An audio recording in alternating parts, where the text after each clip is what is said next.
Turn it over, put it back in the oven. Right, hello there. That's the worst one so far.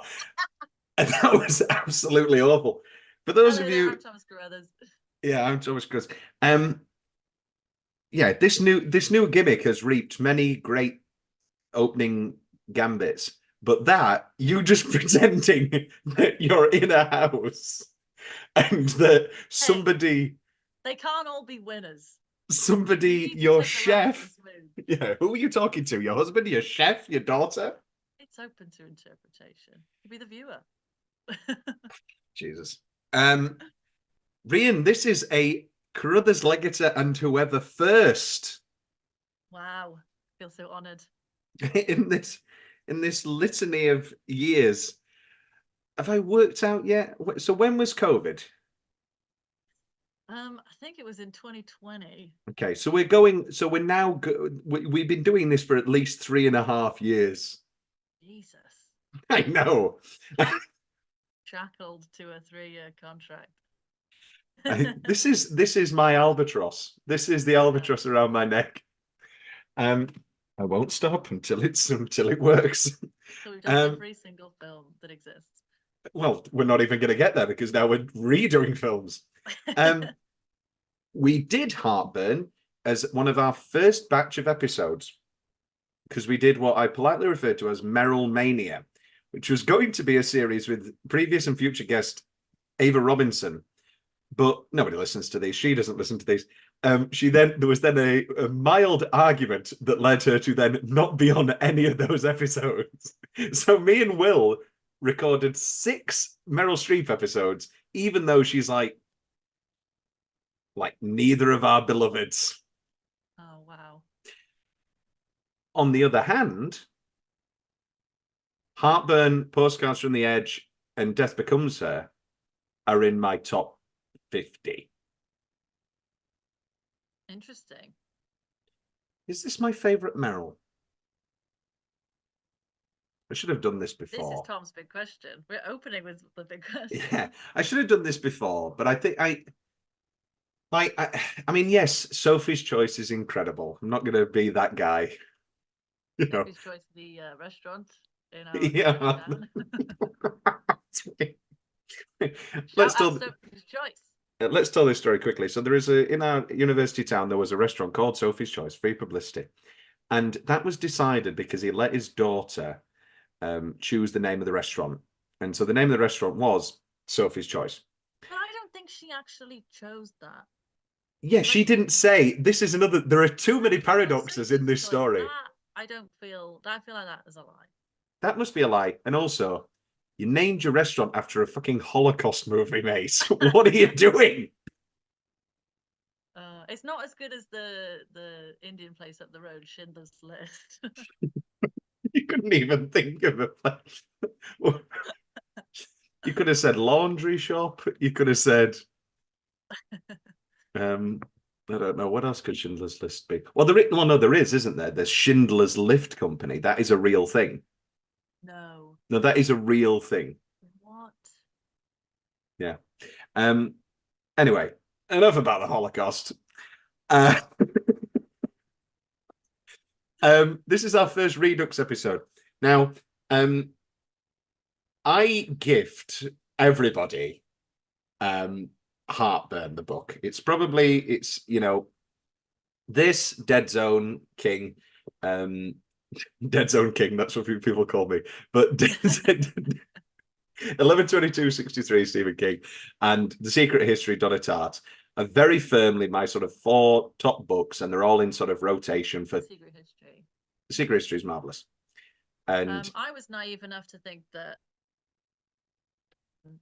made me special, but that's fine. And it's not even a new episode, I've come to realize.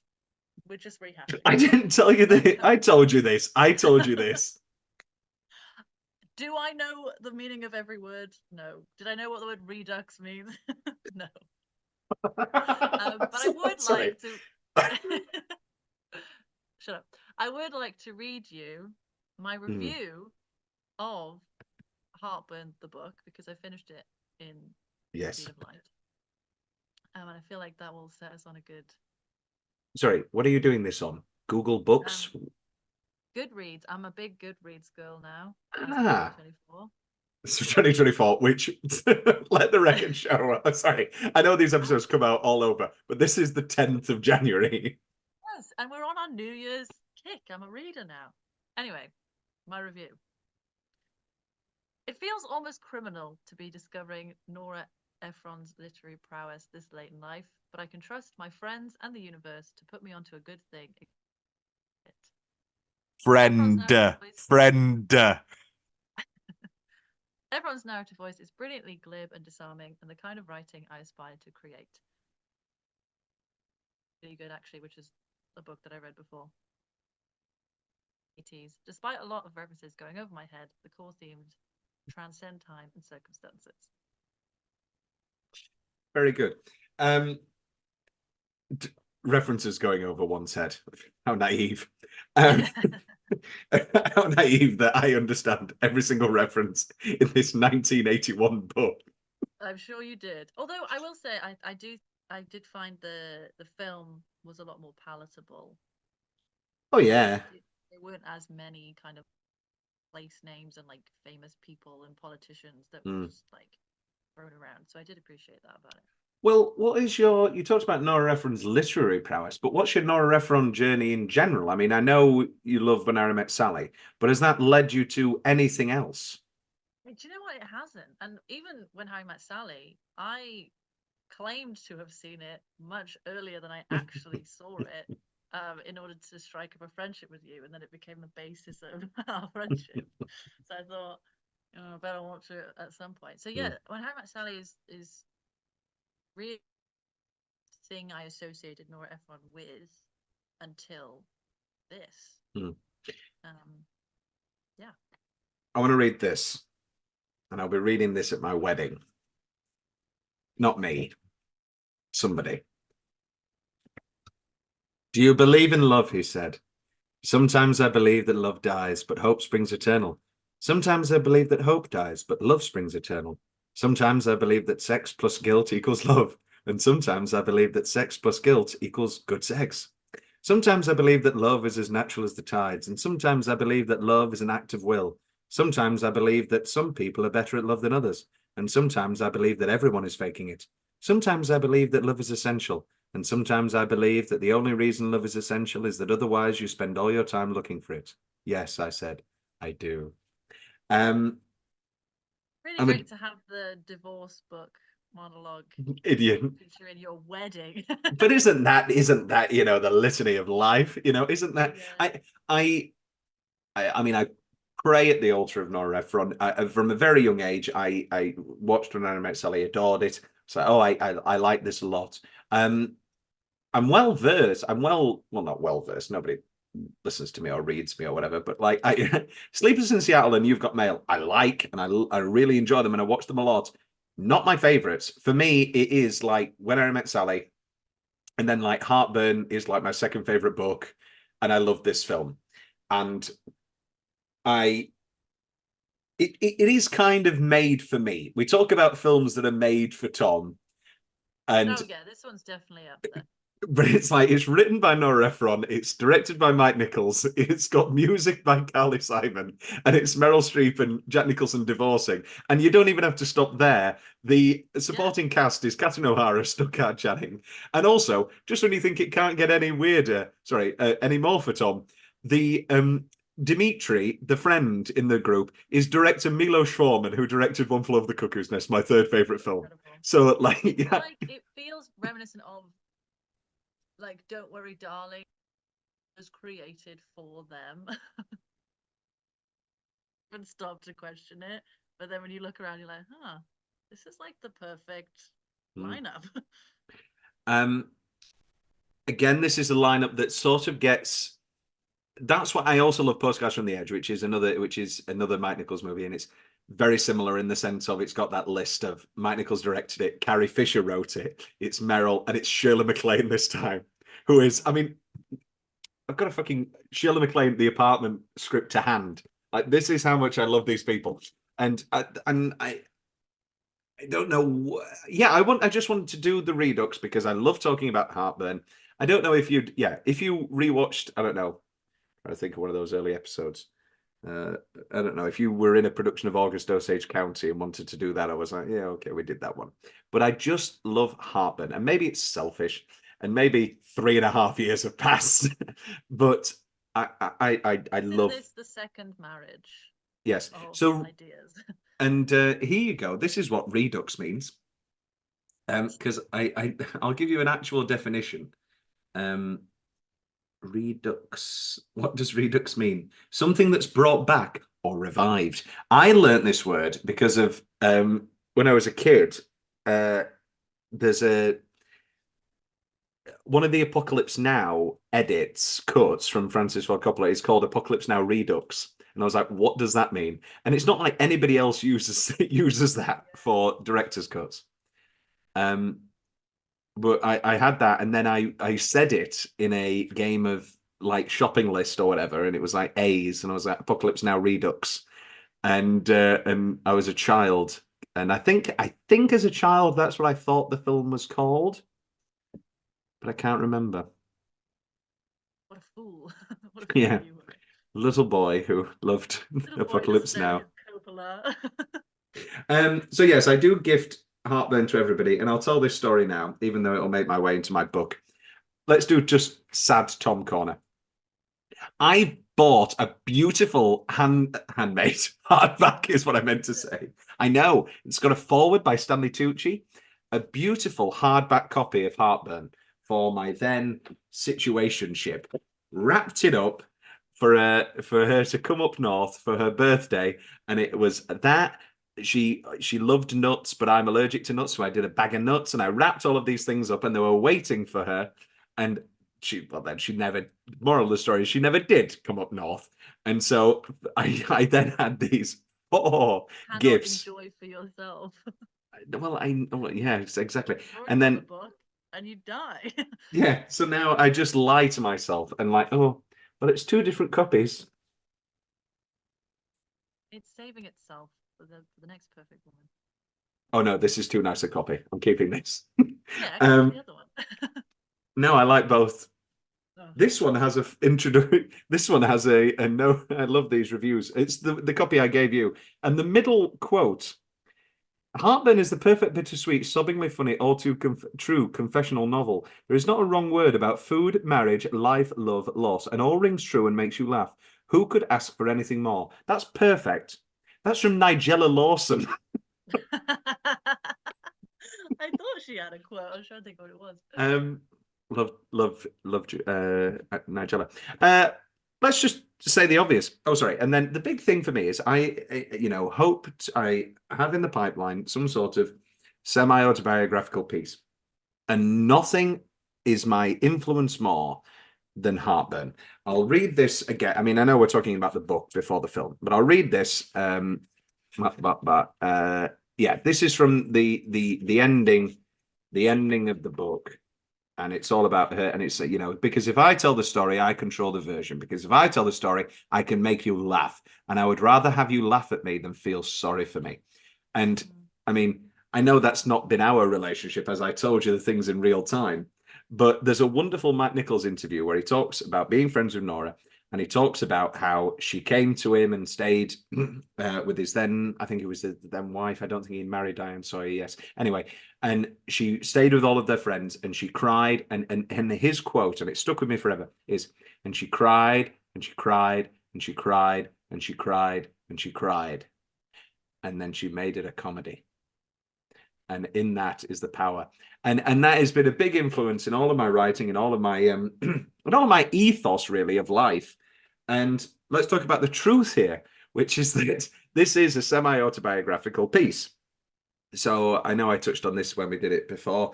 And basically, you know, she was married to Carl Bernstein, who very, very famous man. Like, this isn't punching down in any way or anything like that. Carl Bernstein was incredibly famous. And do you know anything about the Watergate scandal? I'm not saying that in a patronizing way. I'm saying that in an honest way. I want to say, if I try and give any names, I know I'm gonna fuck it up. That's okay. Were you going to say the names of some actors? No, I was gonna name the president. I can see you Googling, Rhian. Nixon. Nixon. It was Richard Nixon. Yes, very good. Very, very good. But no, Carl Bernstein was huge, and he was one of the reporters for the Washington Post who broke the Watergate scandal, and then it was made into a very famous film, All the President's Men, Jack Nicholson, Dustin Hoffman.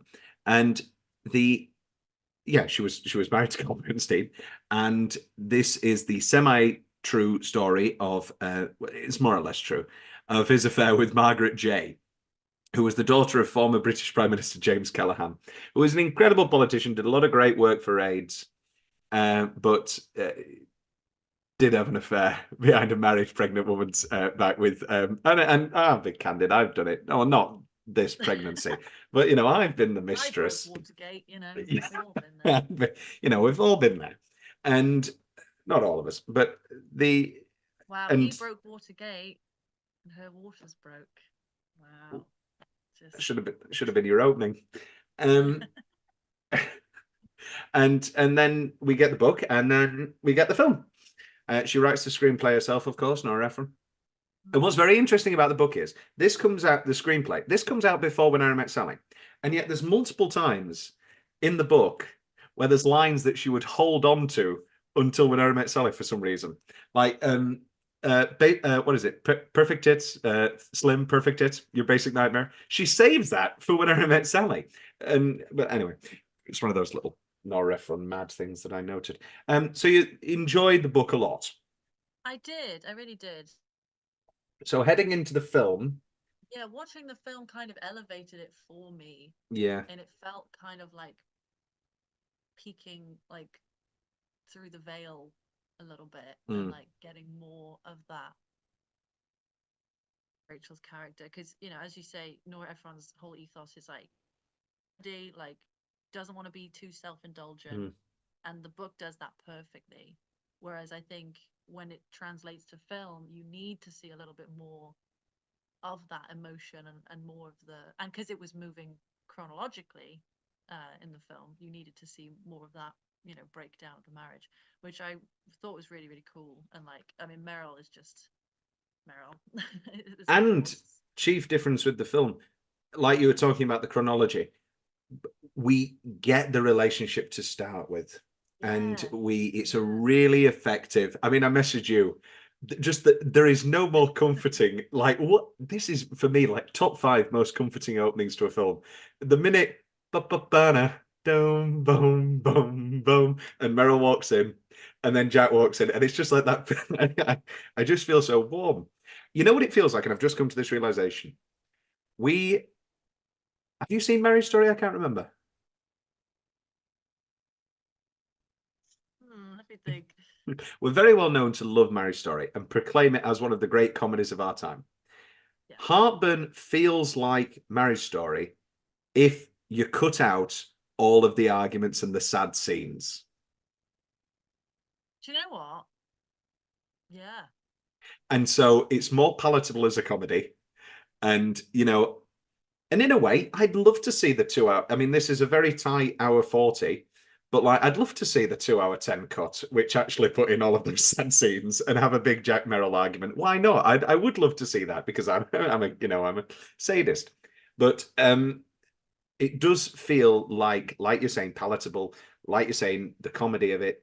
And almost like and that extra thing of having read the book first, you see all of the signs even before Rachel does. Like they really hit the dramatic irony moments perfectly, and like the little detail up to her eventual like discovery. And but it's all things that in the book she's talking about in hindsight, like him going out to buy socks, and how could she not seen that coming, and his blasé like way around everything. Yeah, it felt almost like a horror in certain moments. You're like, oh my god, he's there, it's happening. Like, why are you not? Well, it's like, I mean, obviously Meryl's excellent. I'm not going to be that guy, and this is like in my top 3 Meryl performances. But anybody who knows me knows that Jack's my guy, and I love Jack. There is no bad Jack performance. Even Jack in a bad film is always enjoyable in some way, shape, or form.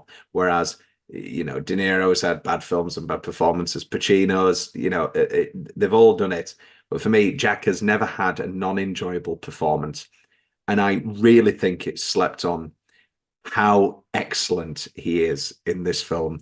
And he is so giving to, Meryl, and being happy in that supporting role figure. And you want to talk about, reading the book and knowing what's going. Even if you didn't read the book, you would be going into this knowing, it's called Heartburn. And this one of my favorite, it's in whatever 10-minute whatever bullshit whatever, him when Thelma comes over and then Catherine O'Hara ding ding ding, Thelma Rice is having an affair, and he's drinking this gallon of beer in like a stein, and he's like glugging it. Visual. And he's just like waiting patient. He can't jump in straight away. That'll look obvious, but he's waiting for that perfect time to. He's not going to Iraq. We still like Iraq, and that perfect. Bangladesh. Oh, okay. We still care about Bangladesh, so we're not going to send anybody to Bangladesh. Have you noticed how excellent? Yeah. Thank you. And I mean, again, this is TMI. I was at a large dinner table, and a topic came up with this situationship at the dinner table, and it was like, oh, and that was like a trigger. And it's waiting for that perfect moment, because you can't jump in and say, no, let's not talk about this. I mean, I know a lot of people do, PC culture or whatever. But I was very good, and I moved it to art very effectively. And I said, well, actually, they bought a painting, and I was very good. Perfect dinner party guest. Yes, I am very good. You would have thrived in the 80s. When I met Sally, restaurants are the key. Restaurants are the theatre of the 80s. Restaurants are to the 80s what theatre was in the 60s. I wrote that. I never quoted a magazine in my life. I'm not going to come out with the hot take that Heartburn's better than When Harry Met Sally. It's not, because recently I had the experience of watching When Harry Met Sally like twice within a month and a half, and mainly for comfort. So well, mainly for comfort. And the first time I watched it had been a while, and I was like, oh wow, just every single line, every single scene. Is this now going to lead you down a Nora Ephron path? Are you going to finally watch Sleepless in Seattle, or You've Got Mail? I think so. Yeah, I mean, You've Got Mail. I remember seeing like tidbits of, but never got around to like the whole thing. But yeah, this is my time to settle and wistfully watch all these. Well, this is the thing. I've said this before, and it's not that I don't like him. He's great. But Tom Hanks just doesn't do it for me. And I don't think I see him as that Nora Ephron lead. I see Jack. Well, we are co-workers now, so I can't really. Oh, yeah. Like that. In audio only. He's come to Lightroom. We've seen him. Sure he is. It's okay. I remember the episode where it was Nativity, And Lauren, bit by bit, revealed where I live, my ex's name. I'm gonna go back and watch that. Nativity's good. It's not as fun as the Polar Express, which does feature me and two couples that would both split. That one's a great one to watch. And also 500 Days of Tom Summer Hanks will. does do it for us in that episode. Oh no! Oh, I fucking hate Tom Hanks. I hate the Polar Express. It, What a it is bad kind of film. creepy. I will It's put just that bad. out. It's just bad. It didn't give me good feelings. I don't know what else to. Oh, beforehand. So yeah, Meryl was actually pregnant. Um, Wow. yeah, and it's little Maisie Gummer who plays Baby Annie. So she's pregnant. Like it's not a fake bump. No, that was a real bump, and she'd already had. I was. She gonna praise her like good pregnant jog. No, she's got what yeah. Alexander technique did she do? Like, It's like I remember. Oh, what I'm trying to think. Well, I mean, the one that I think of is obviously Mad Men, where like January Jones got pregnant again around series 5, and Matthew Weiner was like, she can't have another baby. And just imagine those conversations of like January Jones going, well, what do you want me to do, Matthew? and so he just bag of and so he just made her really fat, which was a great arc. And oh, I love, no, it's just my luck. I got the one cancer that makes you fat because she's so obsessed with pristine beauty. And then when she gets the all clear and she's like sad, and her husband's like, what's wrong? What's wrong? He's like, no, now it just means that I am fat. Oh, it's very good. What a great love Mad Men. Let's talk about this. Mandy Patinkin was cast as Mark. As Mark, and they shot for 2 days, and then they were like, they have no chemistry. This isn't working at all. We need to get him out. Weird. Oh God, imagine like being on a project, like you signed on, and then they're like, nope. Well, Goodbye. I mean, was that commonplace? Like Woody does it all the time. And that's actually what Mike Nichols cited. Was like, well, Woody Allen does it all the time. Like he reshot. There's a movie called September. Yeah. Woody Allen does. There's a movie called September, and sure, that's only filmed in a house. Like there's no exteriors or anything like that. But he literally remade the entire film with a different cast. And yeah, he kept Mia Farrow in both, which was a decision. This is from the wonderful book Life Isn't Everything. Mike Nichols is remembered by 150 of his closest friends, which is like an autobiography, but sorry, imagine having close friends. Well, this is the thing, everybody loved Mike. Like he was completely everybody was madly in love with him. Yeah, well, anyway, this is about Heartburn. On Heartburn, this is Robert Greenhut, producer, bit gossipy. On Heartburn, I started to get wind of how much Mike had a crush on Meryl. She was married, but that didn't prevent Mike from at least trying to hit on her a bit. Meryl Streep. On Heartburn, he let somebody go very early on. Then Jack Nicholson came in. And I feel like Meryl, there's, the big thing of like, it's like we still, I really want to know who was in the Terms of Endearment John Lithgow role, because that was another one that they reshot entirely. And John Lithgow had to fly in from being on a break from Footloose. And nobody's ever said it. And it's like, say it, please. And it's all this just like actors' candor and all this sort of thing. And everybody's being nice. And then Robert Greenup comes in. We hired Mandy with full confidence, and Meryl was happy about it. Everybody signed off on it. We had rehearsals, read through rehearsals. He was bright and he was brilliant, but he was a little scared because it was his biggest thing to date. After about a couple of weeks of dailies, there was something that just wasn't. They didn't seem complimentary on screen. The chemistry was not quite there. Mike said, this is not working. I said, boy, replacing him is going to be some sort of disaster. He said, well, what about Jack Nicholson? I said, fine, but he's going to be very expensive and we don't even know if he's available. So Mike put a call in.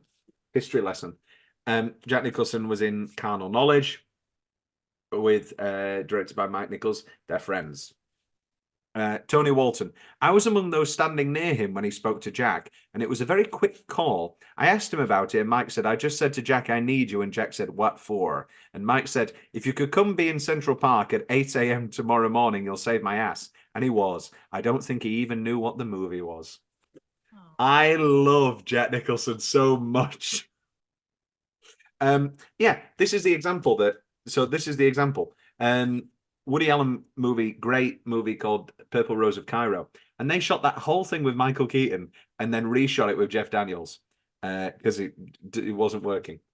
And wow. The real question is, which friends, or do you have friends in your life who, if they said, be at this location at 8 a.m. the following day, would you drop everything and go for? Yeah, I know you're fishing. But also, there's the illusion that it's a film. He told him that it was a film. If you said somebody's dropped out, I need you to. Also, I would be like, well, why wasn't I in it in the first place? Yeah. The next thing we know, Jack is getting fitted for what? Oh yeah, sorry, Meryl Streep. Mike was asking Nora to write more scenes for Jack. Suddenly, this movie that Nora had written about an experience that she'd gone through. Now the viewfinder was on the husband's side a little bit. I remember saying to Mike one day, this is about the person that got hit by a bus. It's not about the bus. And he went, oh, true. He had no trouble living through the female protagonist of anything I've done with him. It was only in Heartburn that he was tempted to look at the film through the viewpoint he was more familiar with. Yeah, I mean, Jack had a very tricky job. Again, going back the book to screenplay adaptation is like we get more of the marriage, hence we get more the lovable husband.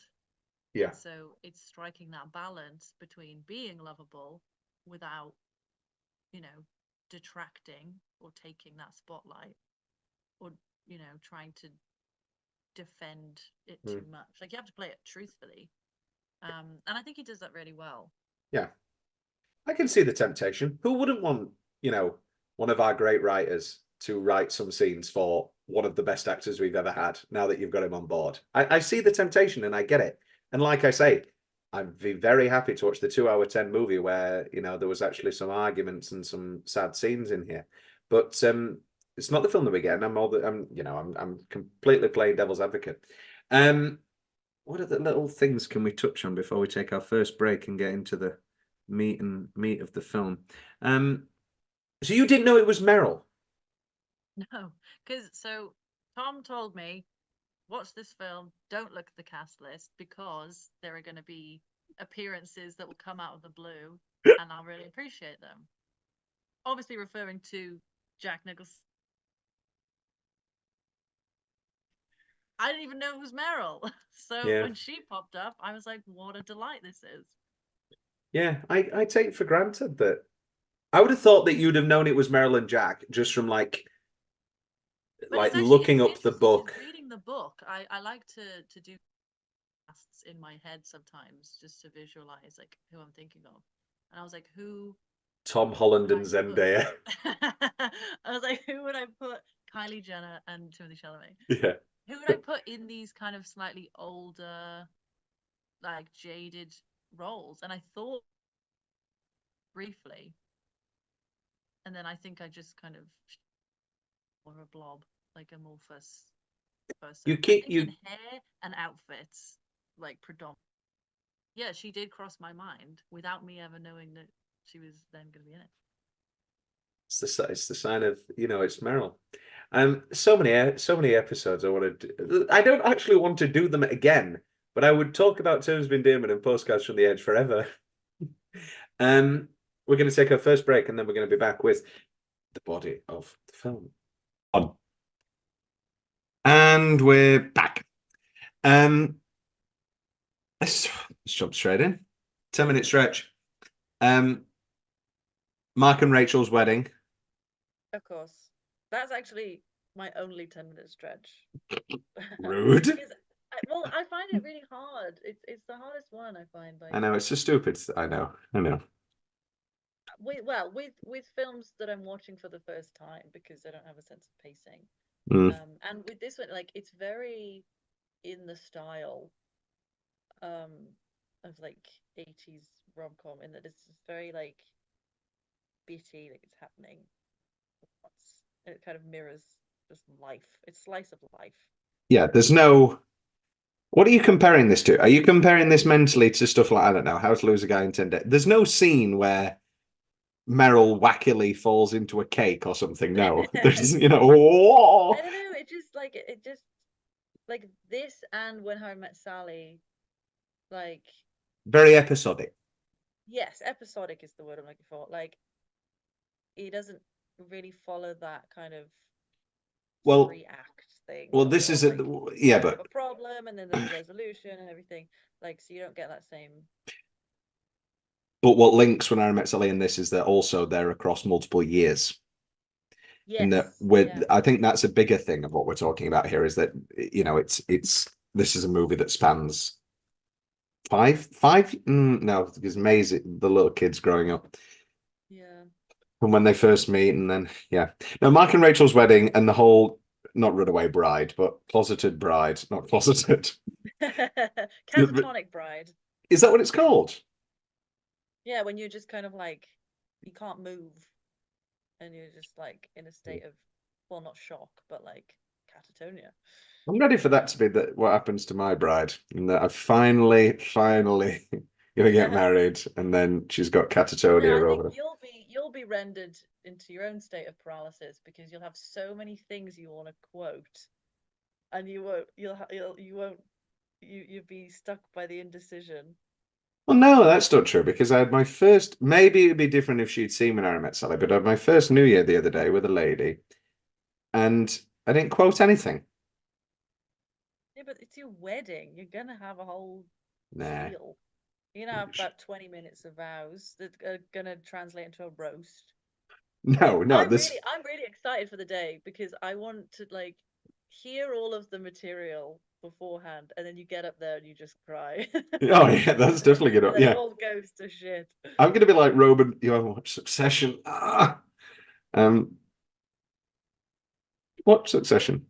You'll enjoy Succession more than Mad Men because you're fucking millennial or whatever.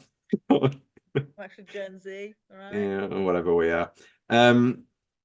I mean, well, no, I'm sorry. I'm deeply offended. There is only one 10-minute stretch, which is we're having a baby and they're meeting the pizza and Oh yes, of course, and the singing. Yeah, is no, you I did is love oh that. ain't you ain't my baby.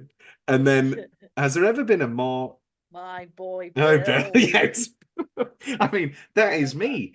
I love soliloquy. I perform all of I had this moment, and every time the look, I mean, it's in my specific favorite parts, but the look at her face every time she realizes that he's going to continue. I had this. You've had that look given to you I so many have. times. I was singing "I'm Still Here," and I was getting out of the shower, and like "I'm Still Here" is about six. Is a long song, and she was like, "Oh, this is cute," and then like I would get more into it, Gum times about times I've seen them all, and and that look of oh, he's going to do the whole song. Oh, okay. That's Hmm. great. Yeah. And then I love when he wakes up the next morning. But what if he's a girl? And Jack's not a bad singer, but he's not a great singer. And And I think that adds to it. yeah, oh yeah, it's a very realistic and loving scene, and it's very Mm. nice and lovely and touching. Bit of history: Nora Ephron's mum and dad were screenwriters and wrote the screenplay adaptation for Carousel, Oh, which Soliloquy is from. yes. I put two and two together. And you love Carousel because it was your audition song. Was it? I thought you said that If I Loved You was your audition song. Oh God, yeah, it was for a while.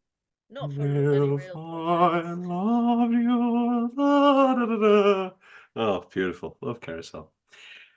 Um, it's not really a 10-minute stretch, it's shorter than that, but the dinner table scene where they're all playing the game of what five things are you? And Oh, then see, that's in my best single minute. Obviously, you've yeah, got reading the I've cards I've and made a so stupid. forth. I know. We have this every time. I hate what I've made. Is 2024 the year of changing the structure entirely? Yeah. No. Look on and Alexander wept. No, what is it? Prometheus, look on you creations, ye mighty or whatever. um what would your 5 things be, Rhian? Oh God. I thought this is the sort of thing that you'd prepare. I should have. Neurotic, nihilist, wife, mother. Yeah, Well, it's so sad, isn't it, that we have to like they can just throw in father, husband, and we've got to think of 2 other reasons why. well, because you ask any modern woman now, they wouldn't want to do that. Well, maybe not. Hmm. Um, I've got two more. Jewish, nihilist. Um, Spiritual, not yeah, Jewish, married, lawyer, hungry, very good. Julie's unemployed, mother, Shiska, and then you never say married. Well, that's the Shiska part, great. And then Dimitri, what a man, Yugoslav, religious.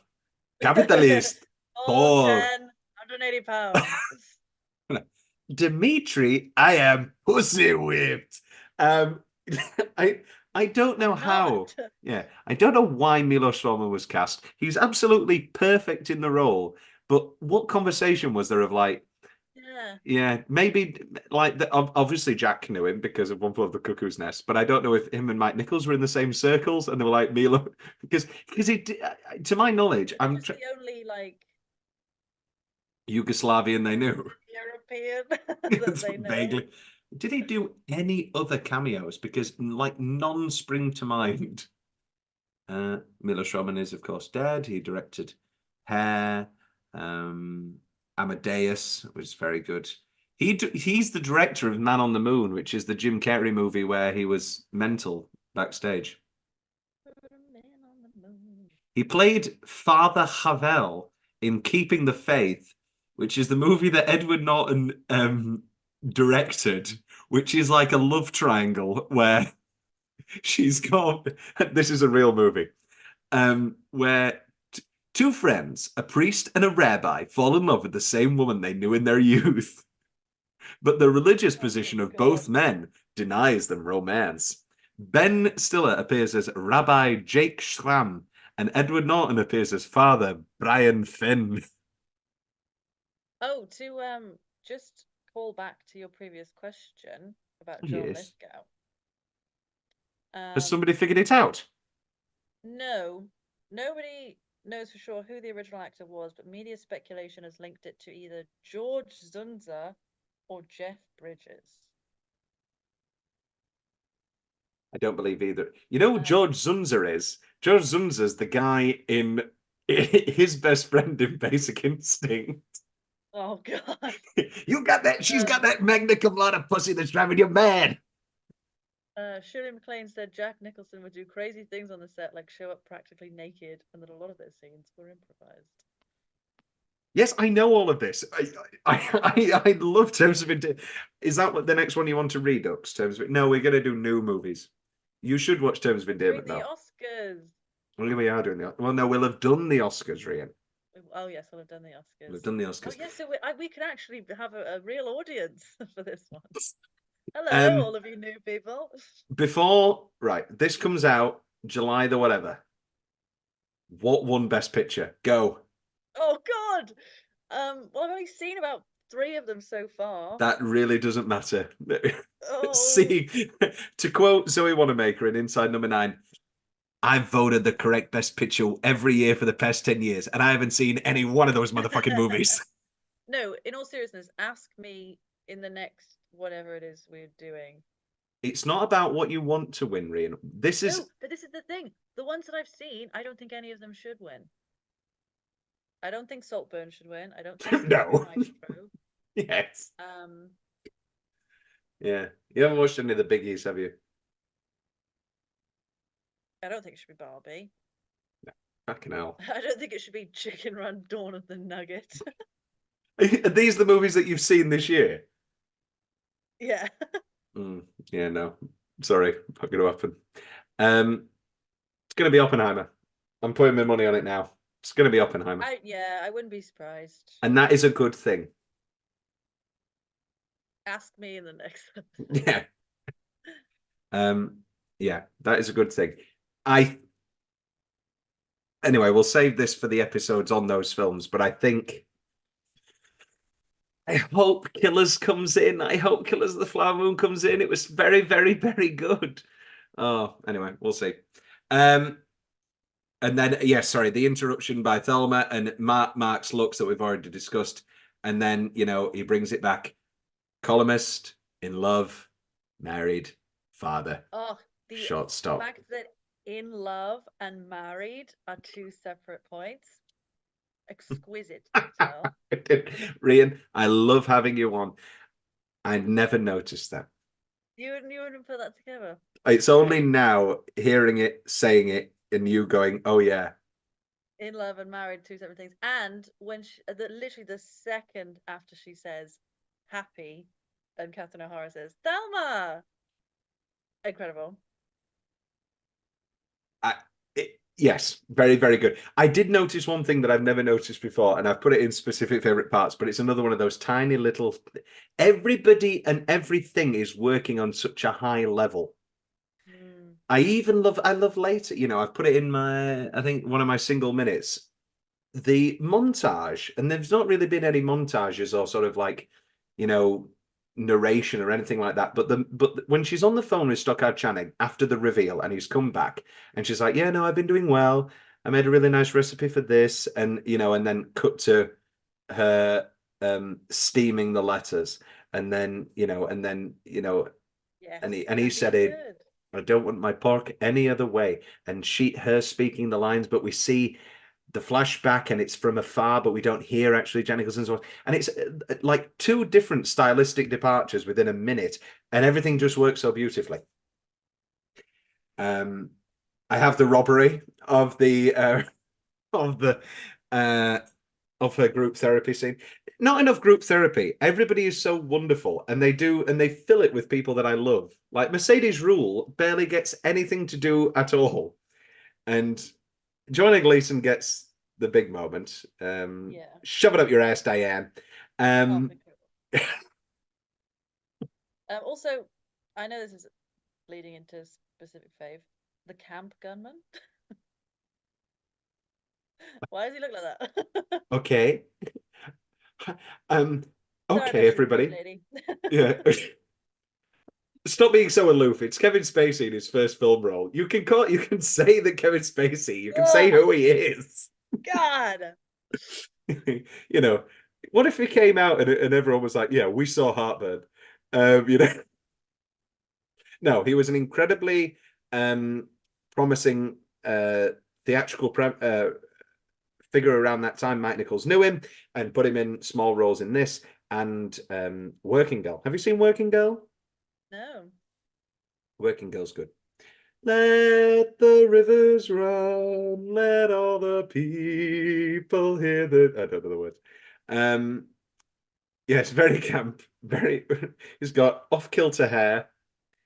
Oh, we can spend like a whole section just talking about hair in this movie.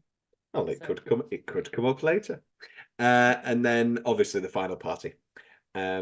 And Thelma Ras has Thelma Ras is and just that builds and builds. Legs waxed for the first time. Need I say more? You gonna say more? You should be happy I didn't tell her she got the clap. I love Jack when he turns that corner. Thelma called. She said that you're telling everybody she's got a social. I said she's got herpes. I didn't say herpes. That was probably the best delivery in the whole thing. Beyond soliloquy, Jack never really does any of the angry or over the top or famous things that Jack's personalities know. I keep saying Jack like he's a friend, but this is incredibly subdued performance. Yeah, and it's it's beautiful by design, isn't it? Because the one time you do see him get het up, the character, it upsets Rachel, and it's something that they touch on in the book as to why. It's like she's never been good with yelling, reminds her of her father, so he promises not to yell anymore. And it's like little things like that, where it's like he has met her on her level, he's compromised parts of his personality, and she's just gone through life thinking this is fine, this is what happens in a marriage, not realizing that, oh, is he actually starting to resent me for that and is now acting out in other ways. So yeah, it was really, I think it's clever to cast someone who you expect all that from to then not have it, because it's like, this is not the you that we know. And also that, other irons in the fire, you've got other lives. We get the 20 minutes of seeing their relationship, but also there's you can cut a lot of the showing how good the relationship is away, because Jack is so lovable, Meryl's so lovable. You can see, they have great chemistry. Yeah, they've got great chemistry. Yeah, you're right. Devoid of all that. I mean, I'm glad that we have it, but I think I think even if you hadn't have seen where they started, her going back to him, I think was handled really well, and it's believable. Oh yeah. Like I would have no trouble being like, yeah, that makes sense that you went back to him. I just can't even imagine Mandy Patinkin. But it makes sense at the time. Is this like the harshest Tomsby question? I was involved in an affair for a while. And after watching this and Notes on a Scandal again, I've been cuckolded. No, I have been. I've done everything. Oh, yeah. No, that's not true. I haven't been in a relationship where I was the cheat. But like, I'm really getting to a point where I just don't get it. It's just such emotional weight and this is going to bite me in my ass when I become a famous actor. And I've decided to be a bad person. I have a marriage, and it's to a lovely homegrown girl, and then I become famous, and then I finally get to sleep with Catherine Newton or Phoebe Dynevor, and I take the opportunity. I think that's the rub, like, and this is going to sound awful, but like extramarital affairs, I can kind of understand why they happen and why people don't want to sacrifice the life that they've built. Like, they've poured so much time and effort and money into this union, into this family, but they don't want to sacrifice their happiness. Whereas if you're just dating someone and you're cheating and you're getting it where you can on the side, I think obviously there's levels to it, but I'm like, just save everyone the trouble. This is a complete hypothetical. But if you were in this is completely hypothetical. But if you were in like a 5-month relationship, had already cheated on them twice, and were having a really good emotional and sexual relationship with someone, I would leave that person you're with for them. That's just me. But that's completely hypothetical. That is completely hypothetical. I don't even need to respond because it's so hypothetical. It's completely hypothetical. I was actually given an ultimatum by my first ever partner, because his friends had one of them had cheated on the other, and he said, if you ever did that to me, I would leave you on the spot. And then a year later, he cheated on me. So there's never a good time to be on your high horse. Yeah, I also love Mad Men. A great book about it. Yeah, we're all good. Wow. Tom's weirdly specific favorite part. I talked about the absolute comfort of the opening. I love when the bride walks past and she's watching the bride, and then Jack's just dead staring at her and he looks away. I love also Carly Simon's score, and I know it's just coming around again, but as an instrumental. It's coming around again multiple times. The saxophone refrain, the down the aisle refrain, like, it's great. But is that a problem? No, I loved it. Very soothing song also. Soundtrack corner were Coming Around Again ×8. And Itsy Bitsy Spider Soul remix. Yeah, I have no idea. I find it funny every single time. It's when she starts. down. Yeah, she starts riffing, and it's like, itsy bitsy spider. It's the spider that makes me laugh every single time. Incredible. I And love it. I said this to Will, and Will sort of had an illumination on the podcast, and he was like, "Well, it's about her, being knocked down, and then she like climbs the spout again." And I was like, I know, I didn't realize it either." And then I felt so stupid Wow. because I just thought, why it's spider? That is wow. Will Leggetter. What a man! What an analyst. I know I'm showing myself up Oh in no, that no, I no! didn't I watch yeah. the original. I did the same thing with we were talking on Inside Number Nine, and the last series had some really cringy dialogue. And there was a fight. It was a revenge episode, and the final line is he's talking about his food, and he says, "I think I might have mine cold." And I said, I didn't get it, and I was like, I actually really liked we've been talking a lot about cringy lines. I actually liked the final line here because it's just a little bit weird, and it's just one of those things. Oh, just like an off-kilter, non sequitur line, and then Will was like, "Oh, it's like revenge, isn't it?" And it's like, I felt so fucking Oh dumb. shit. Off Oh, kilter non sequitur. Right. what else we got? The first kiss in front of a cinema letting out. How do you feel on PDA? I mean, we're just doing therapy corner now, but like, Um because that's another thing with like multiple relationships, and like you have to learn what the new person isn't comfortable with, and you have to bend to them. And it's like, I don't really like kissing in public, it's not my thing. New I'm Year's, what a not big weird on thing it. that was. I don't like being privy to it. I don't like seeing it Mm, unless I'm with another person and we can laugh. So I'm very conscious of that when I'm doing it, and I don't mm. really like to kind of put it on other people. Yeah. I'm kind of anti, although if I'm in love with you enough, I might, if we're on like This a is the bus thing. stop I've always or been like a something. cheek kiss hello, but well, that's not true because my last thing was a deeply secret affair that we didn't do anything in public. Wouldn't even allow.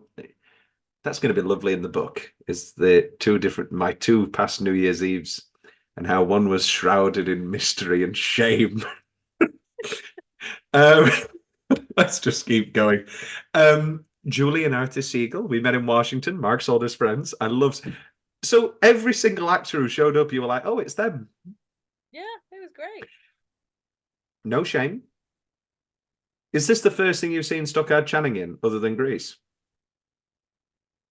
That's a great question. Probably Because nothing springing to mind. I know you haven't seen 6 Degrees of Separation, which is very, very good, and is Will Smith's best performance. Um, Good movie. Um, Ian McKellen plays a South African and talks about cats being made into a movie, and I Oh my know, God. and it's from the 90s. Like, never, I don't know how they turn it into a movie, and it's like, oh, Ian, if only you Oh, knew. Ian. Um, I love the slamming down. Such a stupid gag, but the slamming down of the fragile box and hearing the glass, it just never fails. Never fails.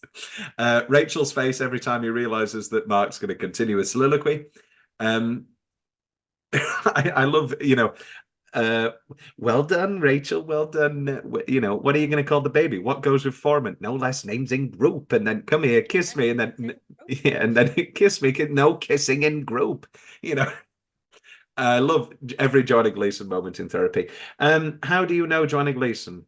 Into the Woods? No, don't think I did You've know never him. watched the original recording of Into the Woods? I'm not an Into the Woods girl. It's the only Sondheim that I'm a bit like, I'll take it Once later. you've had and but you're back to war. It's the orphan more than it did before. Now I understand. Oh, he's carry on. I'm Okay. gonna get you. And it's time to live the woods. I'm singing that like Bernadette, but she never sang that song. I don't know. Don't know. Oh yes, we're Um, recording this having both seen Bernadette Peters live. yes. Changed. Wait a minute, Rhian. I thought I realised something. And our finale for our Sondheim series is looking at celebrations of Sondheim, which means Oh. that yeah, okay, you can come on. Okay. Yeah. Who, me? Little Um me. uh Me without a stitch of makeup on. This is a new thing I'm starting. It's called Tom's Weirdly Specific Favorite Moment the first time he ever watched the film, which was the reveal that Catherine O'Hara was in it and that Milos Forman was in it and that they were married, which I Oh, greatly enjoyed. yeah. Slow zoom in on Rachel at the hairdressers. I think I've got to check on something. I'll be back. I gotta check. You'll be back. You'll be back. I'm gonna pause. Not literally pause. This is still the podcast. What is your Meryl top three? Oh Lord. I said top three so that you can just throw out at random. I'm not asking for an order. Yeah. Um, I mean, we both ironically enjoy. I don't want to talk. I don't want to talk about things I can't talk. Donna! But what are your act? I'm Yeah, gonna what? skip just Hmm. for ease of things. Well, Have you forget seen this Death already. Becomes Her? No. Oh, what a film! I see me, and I like what I see. I mean, August Osage County is incredible. Really? Like her in that is like These big chocolate leather boots. These are my little pills, and you're not going to take them away. The old people who love me are these pills. Yeah, I think not the first thing I ever saw her in was A Series of Unfortunate Events. very good. Very good. Yeah, very compelling in that. Yeah, love Mamma Mia. Who played the Meryl Streep role in the Neil? Did you watch the Neil Patrick Harris series of unfortunate events? No, I didn't. I Apparently, don't it know was whether I very, just have very bad good. reviews or what. No, it was very, very good. Apparently, Yeah. but this is what we're talking about. Like nothing exists. Um, I mean, obviously it counts, but Fantastic Mr. Fox. Yes, yes, with Justin Timberlake. I will never live that down. Watch it again and you will understand. It I sounds like I was such a so trip. excited when I got you into Movie Grid, but I was even more excited when there was Justin Timberlake on there a few days later. Yeah. Oh, I haven't done it today. Should I do it live on the pod? No, it's Jessica Alba. Rude, rude of me. Um, the image of Rachel with the baby bump and the glasses and the hair and the steam, and then Jack tuxedo bottomless. Great couples costume. That was my Halloween costume, specifically the blazer over the dress and the half done hair. um, Spacey's burglar first high pitch. Okay, we've already talked about it being a bit camp. And then I love when he comes to see her at the fountain, and just that the first cut to him, and then they kiss and they console each other, and now you can put the ring back on. And what do you think of her saying, I gave it away, instead of saying it got robbed? I mean, she gets there eventually, but why does she say that? I don't know It's if a it's a really interesting change or not. question. Yeah, I don't know. I I don't gave it know if it's away. like a shock thing or just wanting to appear nonchalant Yeah. at first. I guess like in my mind it's like not wanting to talk about it, but also not wanting to be like, I don't have it, I'm so sorry, and immediately like go Yeah, yeah, into yeah, yeah. the groveling because it's like you still want to maintain an air of okay, I'm coming back on my terms. Yeah. Like you need to be the one that's like submitting to my mercy. I'm not going to explain myself to you. And this was the thing I noticed this time was the thunder the minute they kiss. Oh, I didn't notice that. That's interesting. um, and then I've actually put in the change the whole TV show gimmicks. Don't enjoy that at all. But I do enjoy that when she cuts to the country music channel and the song is "Are the good times really over?" Yeah, I missed so much of that because you cut out. I know, I saw It's you just you blank. listening. Um, Not just my usual face when listening to you talk. I hung the curtains and they're completely completely wrong. Um, I I don't know if it's a specific favorite part or not, what on earth is the vibe when they go to the pregnancy? Sorry, they go. She's given birth, and Stockard Channing and Arthur come, and he's like, "What's that?" And he goes, "It's rice pudding. She loves rice pudding." And I love Jax. I know. And he's trying to get back in, and he's slowly realizing that he never will.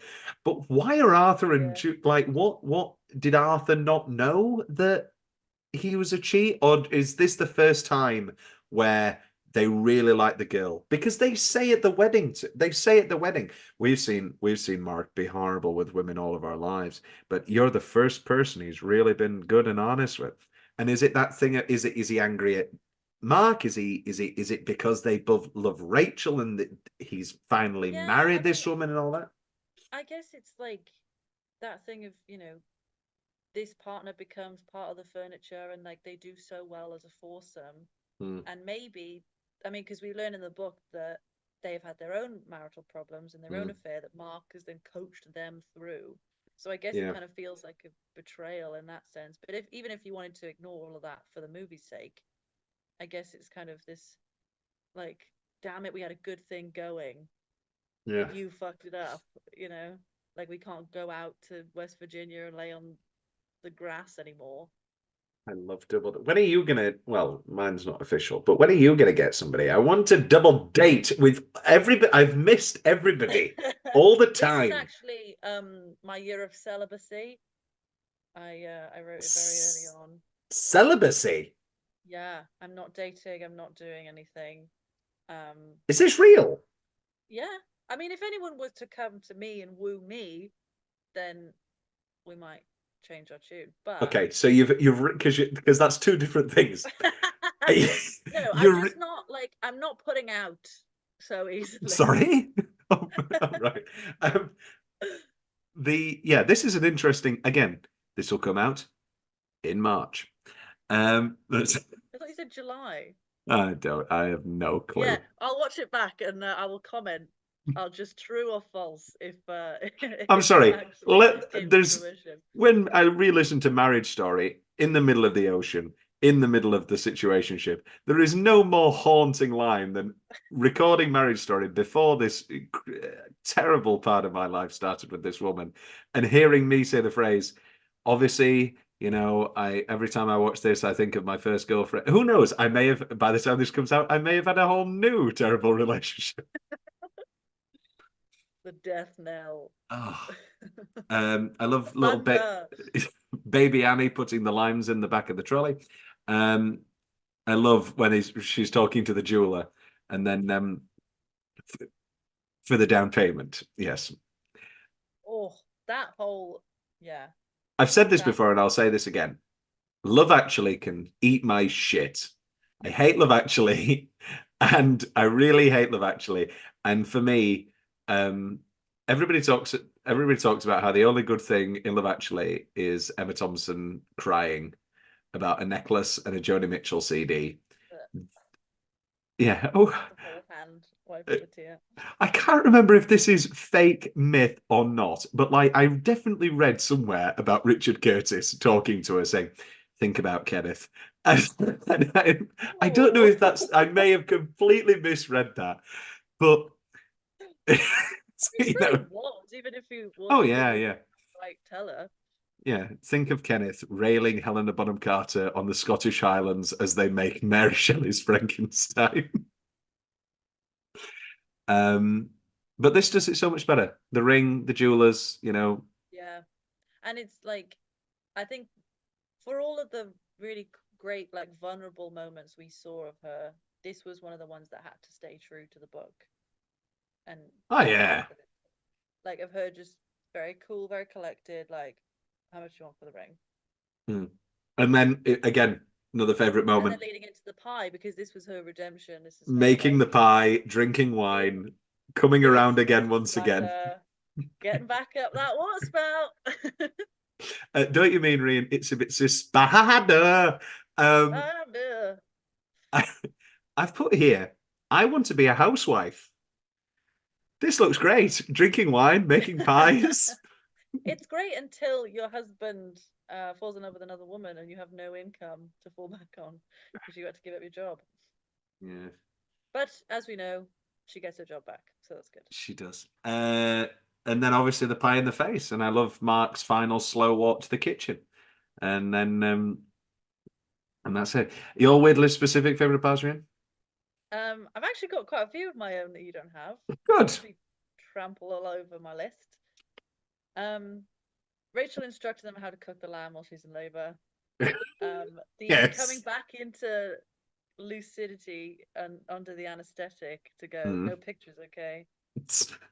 The moment after socks, where you expect her to look back at him and she's just milling about. Every time Catherine O'Hara is on screen, love her to pieces. I was just gonna say, what is your Catherine O'Hara story? And then I realized that your story has only grew. It's only just begun and it's getting better and better all the time. Um, Happy Thelma, in love, married. We had that. Annie's giant plastic goose. Why is that a children's toy? Yeah, we've not talked about yet Annie and the maid appropriating Indian culture, playing Oof. Indians. Yeah, we won't touch on that. Say That's how, my say how. Yeah, Rachel's hair, the camp gunman. The TV set moments were great. Sorry.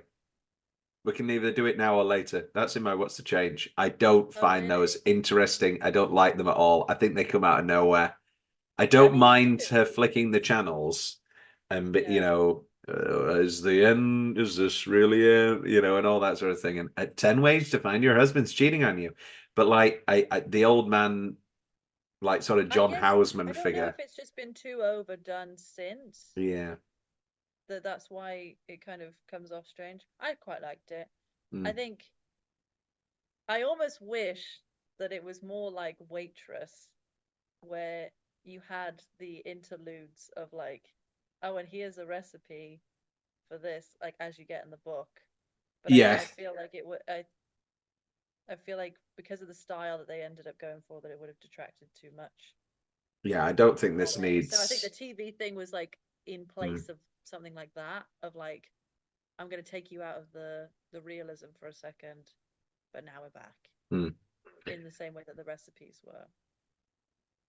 Yeah. Um, my final one is Meryl's glasses choreo. Just every time she takes them off and Yeah. she, Or oh, keeps them on. Or keeps them on yeah, when she's doing the whole lying about Thelma in the supermarket, and she's got this devious little stare. It's very, very good. We'll take our first second break, and we'll touch about everything else, including. I'm amazed that you brought it up. Don't worry, darling, Rhian. It's coming ah, back. yes, Do you remember it's this? back. Do you know what What about it? happened? What about it? Don't worry, darling. We'll get into it. Oh, you're going to be so excited. Let's wrap And this shit what? I up. ruined your joke. What did you I say? just said, let's wrap this shit up. It's the evening, CLW fans. We usually do this in the daytime. CLN W. I've done them at all times. I did one at 8 a.m. Good God. Was that when you were at sea? No, I didn't record any at sea Why? because there's no connection. Oh, I know. I realized as soon as I said it. Yeah, that's okay. Um, what's next? Best single minute. The initial wedding, Meryl crying at the love speech, whereas Jack snoring. Just lovely bit of screenwriting, acting in a couple of minutes. Mark's outburst about the doors. Apparently, they don't have fucking doors either, and that's the closest we get to angry Jack and classic Jack. I love when they're having sex with the water bucket. We finally get to see what the sex George and Mary Bailey must have had on their Oh honeymoon. yeah, when the house is being renovated. And again, we're both young, but what a wonderful after they finish having sex and he says, I think we should hire a different contractor. That's exactly what I was just thinking. That's exactly what I was just thinking. And I think when I first watched this, I was younger and So I watched this. Heartburn really has been with me. I watched this with the first girl. The first girl makes me sound like a serial killer. The first girl I made her watch. Lena. Lena. Oh God. Um. Well, there's a question. Did when you watched it first, did you think that was like a sign that the marriage was going to go down the tubes and not like a lovely example of domestic bliss? I don't. I think it completely went over my head. Yeah. And now That was a it's. bit random. I just again play this when I'm 40, but like I can't imagine having sex and thinking about menial tasks. Oh, come on. I do that now. It's just like it's the minutia of life, isn't it? It's like it's not all like you're in the throes of passion. And I think that's nice, when you can be with someone and, still have a very like healthy sex life, but Mm, also just be in the everyday with them. yeah. Well, of course, you're not doing it now because of your year of Because celibacy. of celibacy. But it'll come, it'll happen. Will it? It The will. 2025. uh, the socks argument and the chicken leg and the toast to marriage, lovely, awkward, brilliant. Everybody on the carpets. And then I love Jack at the Fountain. At which point my dad came in when I was watching it and he saw Jack like, I love you on the fountain. And he was like, "Oh, what's happened?" And I told him that he cheated on her. And he left by saying, "Oh, Jack." Oh, why have you done that, buddy? Um, I love her That's what you spreading. get calling Jack Nicholson by his first name from pretending you're friends. We love good actors in this house. Yeah. Uh, Speaking of Jack Nicholson, Jack at the birth, and tell me how the birth went. Start from when they say there's trouble, and just that, yeah, that overwhelming confluence of feelings and emotions that he has in that he And the crying. Oh, he does love his wife, he does love his child, obviously, and he's incredibly, allured and attracted to and possibly in love with Thelma as well. And this incredible confluence of yeah. yeah. And he cries. Uh and then the jewelry shop. How did you like the necklace? And she doesn't even have one what necklace. No, but you don't need it. Yeah, it's The great. necklace. It's necklace. Best single minute. Um, we've kind of covered pretty much all of these, but yeah, the reading the cards, the salon chair thing. I liked that it was her as opposed to her friend. Hmm. Like relaying the story to her. I think we Yeah. needed that. The confrontation with the kicking the door open, holding the full drawer, and just And like I would have loved to have had like the kind of moment before of like, am I gonna do this? Am I gonna like planning it? Like, yeah. am I gonna kick the door open? Like, And am of I just gonna course, make it real? Because then like the delivery of the line is very subdued and very hmm, like calculated. So it kind of does, it feels very mismatched, and I really love that about hmm. it. It was like she doesn't really know how she's going into this, and then it just kind of like all the emotions tumble out. And um this was when receipts meant real receipts. yeah, like give us Oh, the receipts, give us the tea. No it one was has it. We just have saved Snapchats now. God. um yeah, the grocery store, how much for the ring, and then Hmm. obviously the pie moment. And then the dream breaks and the dream dies. Which leads us into, let's go straight into it. Best line. And then the dream breaks into a million tiny little pieces and the dream dies, which leaves you with a choice. You can settle for reality or you can go off like a fool and dream another dream. But that's not my favorite line. My favorite line is, by the way, I won't be able to come to the party for Thelma. Oh, yes. Uh, Tennis, go. Are you sure he meant he had cancer? Yeah. Is he single? He's famous for it. Um, Thelma Rice had her legs wet for the first time. we got a great price on it because they sort of had a fire. Uh, And the black wall. yeah. Yeah. My husband, you know, the one I married at the wedding. You couldn't even pay like a normal flatterer, pay cash like no. Your mother dying. I'm not saying it's a blessing, but it frees you. It's not the worst thing that can happen. Um, I really want to sell it. Do you really want to buy it? When the dad suggested she just give her children away. You crazy than my children. A suggestion.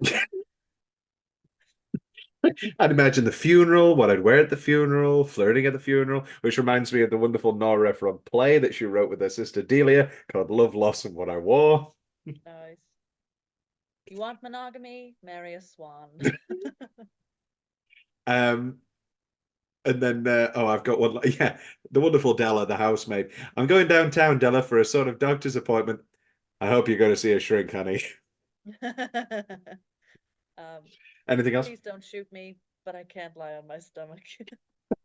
Which shouldn't be a funny line, but it is. It's great. Hmm. Yeah, that's all mine. Best specific Halloween costume. We've talked about Rachel's reveal look. I've also put here Catherine O'Hara's sweater during the herpes scene. What a beautiful red sweater. I'll have to look back at that. That's that. Any other costumes we could have had other than Kevin Spacey's burglar? The plastic goose. Also, props. Can we give a momentary shout out to the little actress who played Annie? Maisie Gummer, that's Meryl's real daughter. A dynamic performer. I mean, it's in the breeding, clearly. I think she's just appeared in something. Maisie, Maisie Gummer. Oh, I've got it. you've got it. Um, What was she in? She was in something of recent. I know she was. Hmm.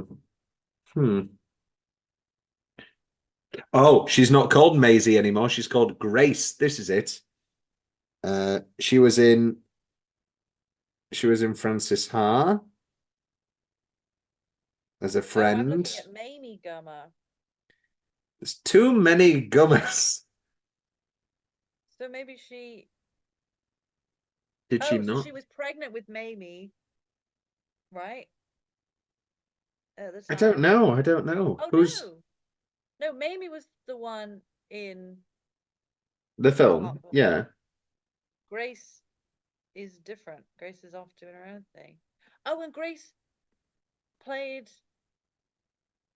the best friend in Francis Ha. Rachel's not the Yes. best friend. My Yeah. Have I died? I've gone to hell. What is Diana gone to hell. No, it's Oh, she Sophie's the was. best friend. Mickey Summer. She's the best friend. Oh, yes. I She's think you're probably right. at Quite similar, side by side. side by Mickey Sumner, side. Grace Gummer. Um, Yes, Rachel's just the dancer. and now they have split. What will happen at the Oscars this year when when we can't cut to Mr. Gummer and his miserable face? Oh. Every single Oscar opening, he looks so sad. They shouldn't laugh. What's the change? You got any? No. I mean, we've already kind of touched on I don't like the flipping like what, channels. yeah. We've already touched on the TV and what it would be like if it didn't stick to if it stuck to the book structure of Hmm. like here I am talking in hindsight and then brief like momentary flashbacks. I really like it moving chronologically. Hmm. And yeah, like I say, it added like a little extra treat for those who had read the book and Hmm. were able to kind of pinpoint moments and get just like fully fleshed out moments that are kind of maybe a throwaway line or paragraph in the Yeah. book. And I bet that was a treat for Nora to write as well, Hmm. to kind of indulge in those moments. And remind herself, Yeah. you know. It's kind of, yeah. Rachel's drinking during the pregnancy. Don't know about that. Um, Does she? lots of wine and champagne. Um, And I guess, does she smoke as well? no, Jack smokes. Well, Who knows? What's the deal with Jeff Daniels? Is he gay? Is he hitting on her? What is he looks like he's crying and got best supporting actor in his head at the wedding. And then they kiss. Rachel kisses him on the lips. What's happening there? I don't, it feels completely bizarre and underwritten. Jeff Daniels is her friend from the place, oh, the her one that, boss. that married her. I mean, I enjoyed the casting. Um, but yeah, I kind You of know, like Jeff him. Daniels is great. I'm not saying Jeff Daniels isn't great. I'm saying, what is that Yeah, no, I just character? mean like his. I mean, to look at him, you'd think, oh yes, that's a gay man. But I was okay with that kind of ambiguity. But well, it's supposed to be that he decides. Well, he asks her to marry him, Yeah, but it's like a second thought, and it's yeah. the probably Feels my favorite underwritten. line in the book, which was, "We'd be two lonely cuckolds in a store," which is also a relationship I have been in. Yeah, it just uh, feels underwritten in the film, and that we're bringing things from the book to it. yeah, I think if you weren't going to have all of that relationship and the proposal and the fountain, don't have him really at all, Yeah. bar the beginning moment where she's like, "I'm gonna go with for a drink with him." It's like, okay, bye. Mm. Uh, Rachel thinks that the second line to "Baby, It's Cold Outside" is "I really have to go." That was perfect because Look my at mum, the window at the store. my mum, and I guess by proxy my dad, but specifically my mum, she'll make up the lyrics to everything. And so it felt so authentic to just have them like sharing in this lovely moment and just fucking it all up. Also, Baby Love? Maybe the most famous song, one of the Baby love. yeah, could they not the first one of their first songs is instead Showboat Is You Is or Ain't You Ain't My Baby. Like no, don't mean maybe. Um they couldn't think of any other baby songs. Yeah, I thought that was a bit weird. Justin Bieber? I was gonna make that joke. Beat you. Um any other what's the changes? I don't have any others. No, honestly, I thought it was um a tight 140. Flew by. It did. We're Um not finished. We've got other things to talk about. no, I know, but Oh, yeah, just like there were nothing about like the once I got on board with like the structure and everything, yeah. I was like, yeah, this is great. Um, tagline rundown very quickly. Sex, love, marriage. Some people just don't know when to quit. It sounds vaguely witty. Yeah, it Sorry? sounds. It's one of those things that sounds witty, and then you read it and you go, You're like, "What?" actually, that doesn't mean anything. Yeah. And then this one, they thought it was love. It was heartburn. I like that. Yeah. I Okay. do. Yeah, it's okay. I guess it gives the title. I mean, the title's great. Um, let's talk about Olivia Wilde. Do you remember the saga in the Olivia Wilde Jason Sudeikis separation that involved heartburn? No, I'm So not privy to this. Of all the Olivia Wilde drama, this is not top of the roster. this was when their housekeeper claimed that Olivia Wilde had this famous vinaigrette recipe, and that she was famous for it, and that a big point of contention was when Jason Sudeikis found out that she made this vinaigrette for Harry. And Oh my God. and then she said that this is a complete lie, and then posted on her Instagram the vinaigrette recipe from Heartburn and said, by the way, this is the recipe. That's so funny. Let me vinaigrette 178. And so And every it's time, the one that she doesn't want to give him, right? But then eventually yeah. gives him. It's like a, here you go. And in many ways, I mean, life, talk about full circle. I mean, uh, I taught Mark to make the vinaigrette. Mix 2 tablespoons of Grey Poupon mustard with 2 tablespoons good red wine vinegar. Then whisking constantly with a fork, slowly add 6 tablespoons of olive oil until the vinaigrette is thick and creamy. This makes a very strong vinaigrette that's perfect for salad greens like arugula and watercress and endive. Just perfect. I do wonder actually. I think I sort of a change. I think I needed more cooking and more food stuff. It kind of took a Yeah, back seat. well, it's not filmic. I know you're gonna say I don't know. I know you I love think one there of are your ways. favorite films There is are Waitress. ways I to do know, it. you know. And I mean, Add a dollop of heartache. I'm like, fuck you know, Jesus they didn't really Christ. get.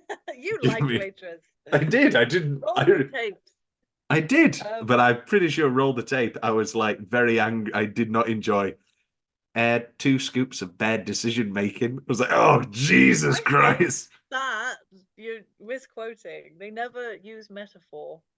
They use tangible things, but they just mean other things. Is that a metaphor? Maybe. Is that in the musical then? Yeah. Except it's like dance breaks. No, it's like physical theater. They're coming out with a Waitress Pro Shot. International release pending. Maybe by the Mm-hmm. time this is out, I'll have watched it a billion times. Mm. The situationship lady was loved Waitress. Yeah, I bet she did. I I'm bet she did. She's like, yeah, this woman cheats all the time, and it's great. the dentist. Yeah, He's not a dentist, is he? no, you're Gynecologist? the obstet obstetrician. Sure.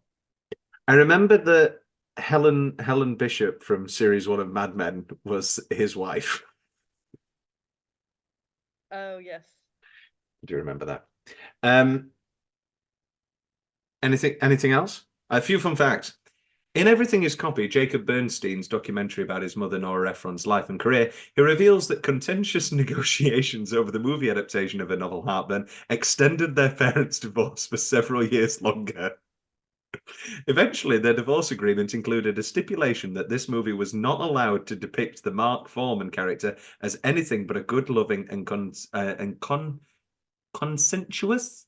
It's not consensuous. Conscientious. I've never. Everything was consensual, including the affair. No, no, no. You're waiting. Father. Conscientious father. Oh God. No, I've never. Whatever his failings as a faithful husband were, that's fine. He probably was a good father. We contain multitudes. Yeah, sure. Producer and director Mike Nichols had to be named as a legal signatory to the divorce. That's really funny. Thomas, big question, but it's kind of a change. It's kind of a whatever. You invite your therapist to your wedding? Yeah, that was weird.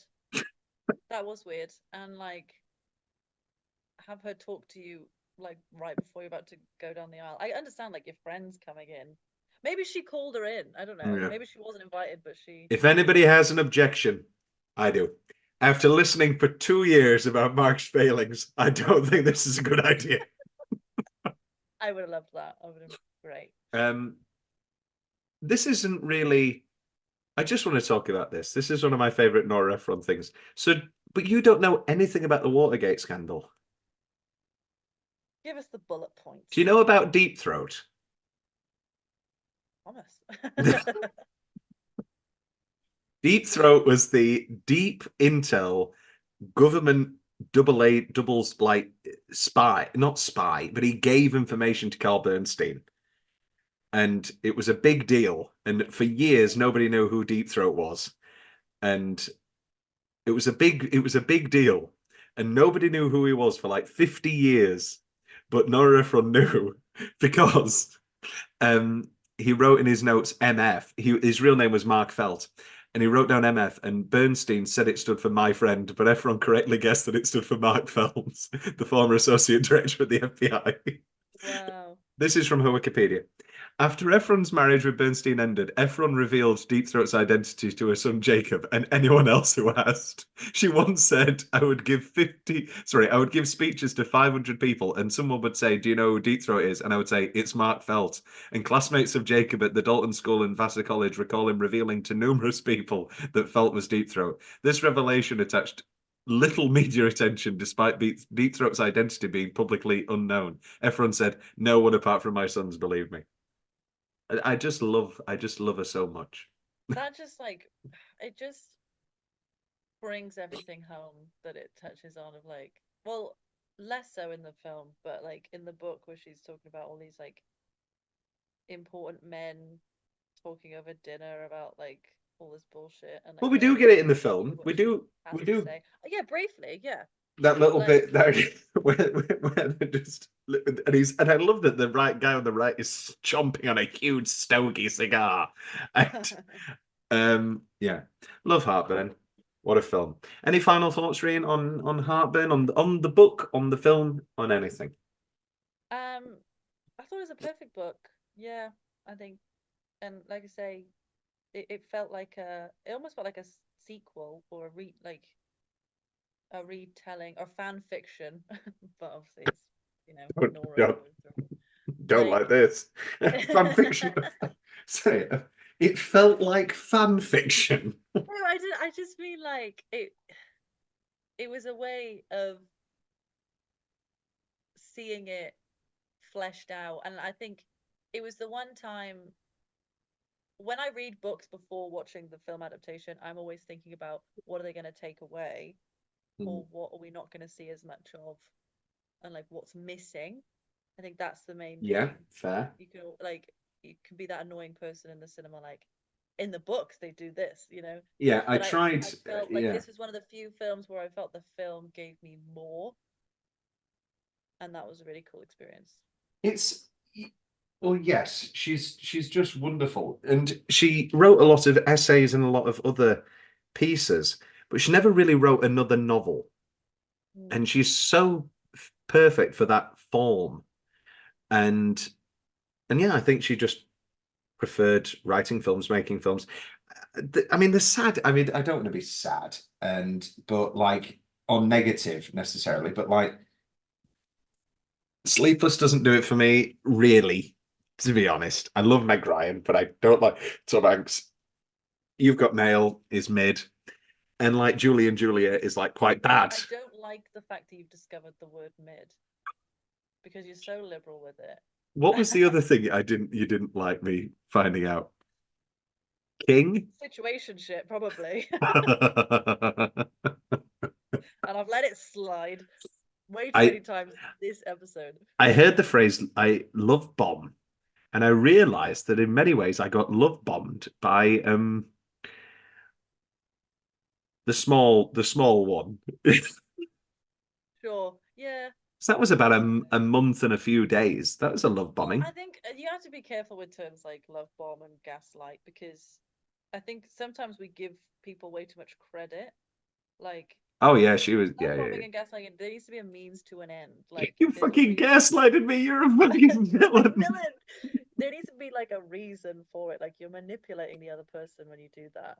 Whereas if you're just like going in too strong, like, you know, maybe take moving the relationship faster than you'll like and you'll end up Mm. regretting it. I don't think that is love bombing specifically.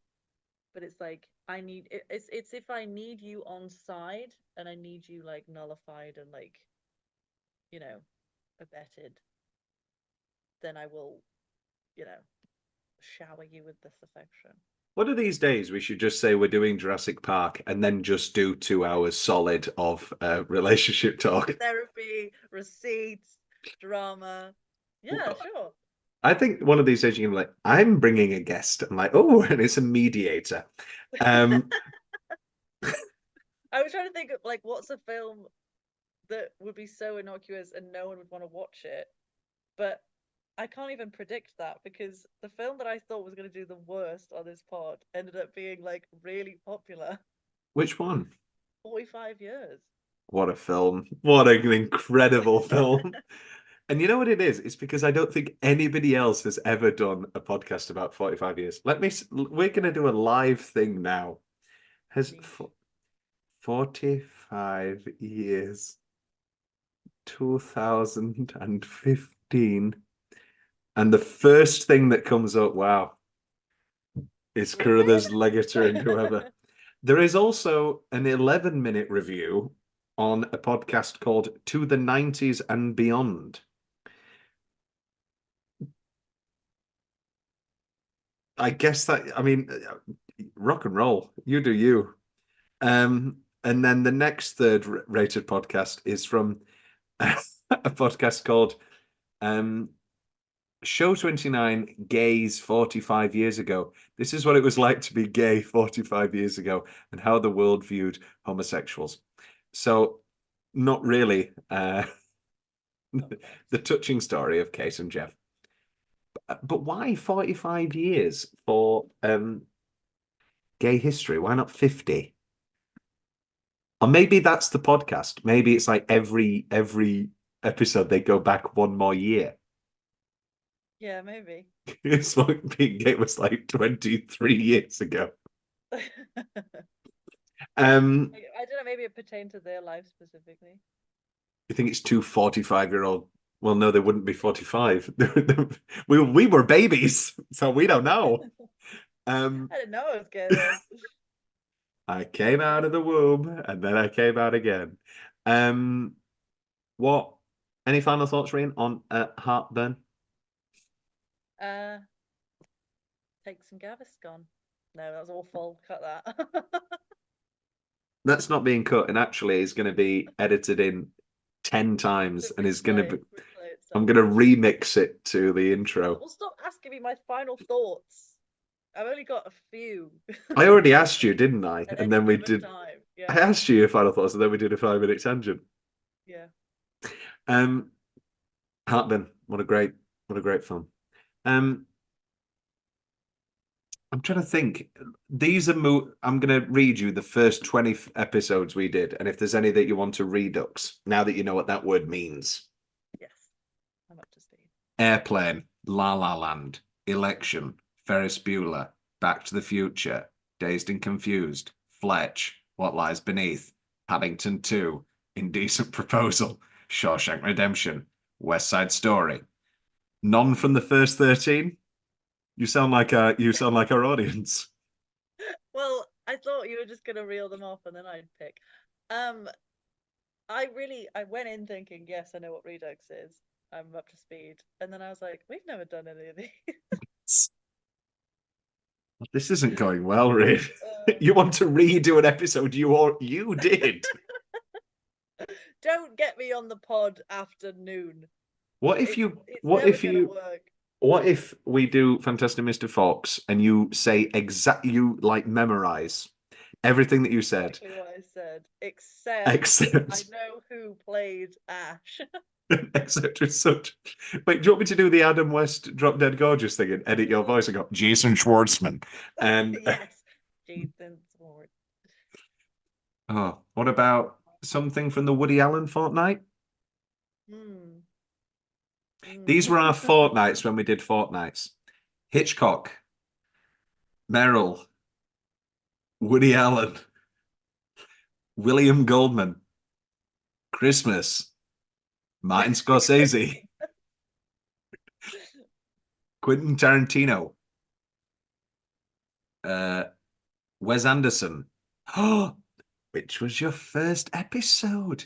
Oh. So we recorded that on Saturday, the 23rd of January. So what year would that have been? That would have been 2021? And it is now 2024. It's always a 3-year pod anniversary. And then it was the month of Lynch, and then it was your 3 picks. Perks of Being a Wallflower. I could be wrong. Is there anything you want to change about what you said on the Perks of Being a Wallflower episode? No, because that was post all the Ezra Miller I fallout. remember think. you told me you told me live on air. I was saying this guy's great, love them, always liked them, and everything they've ever done. And then you said, For "Well, yeah, once, no, it's they, not me yeah." getting bitten in the ass. And then you were like, "No, they maybe choked out somebody on a video." And then I said, "Yeah, I know. I love everything they've ever done." Stand by it. Stand by it, you know. Oh, that's right. Heartburn, great film. Yeah, let's not end on the Ezra Miller note. Yes, Heartburn's wonderful. If you asked Ezra Miller as anybody in Heartburn, oh, it's right there. He could have been the burglar. Yes. They just take it way too far. Yeah, I think no, he actually shoots someone. Oh, the Flash. That would be like if Kevin Spacey was just like in a big movie now. Like, I don't want to be hyperbolic, but what if it was like Superman? Kevin Spacey is Superman, and you know what? There's two of him. You know what? Just get on board, okay? Yeah, directed by Roman Polanski, written by Woody Allen. It would be the film of the year. For who? I don't want to say. Heartburn, what a wonderful film. Recording stopped. Do one of your sign-offs, your famous sign-offs. I don't think they are so famous anymore, and you need to check on that chicken that you put in at the start of the episode. Yes. You can take it out of the oven now. Wonderful. For a second there, I did forget that the maid was called Juanita. Which just say that. No, I know. That took me a second. I'm delirious. Let's stop. This is good. It's like altitude. Okay. Bye bye, Rhian. Bye bye, Tom. Dabba dabba dabba da da ba ba ba ba ba ba ba ba ba ba ba ba ba